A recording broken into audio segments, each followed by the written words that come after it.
Vdekja e një 7 vjeçareje nga fshati Malbardh i Kurbinit 2 javë më parë ka bërë që familjarët të hedhin akuza ndaj bluzave të bardha të Spitalit të Laçit, duke akuzuar ato për mjekim të gabuar.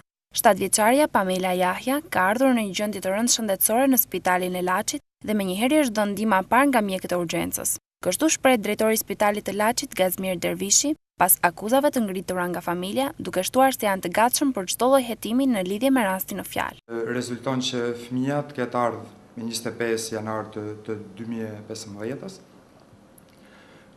Fëmia ka pas një bronkopolemoni shumë të thellë. Këtu në spital janë dhënë të gjitha mjekimet ose ndihma e shpejtë. Duke parë që fëmia është përkeqësuar gjendja, ne jemi drejtuar Lezhës, e kemi dërguar domethënë në Lezhë. Jam i hapur për çdo lloj hetimi kundrejt të këtij pretendimi. Pamela Jahja gjeti vdekjen 2 javë më parë si pasojë e sëmundjes së pneumonisë, ndërsa shkak për ftohjen e vajzës u bën kushtet e vështira ku jetonte familja.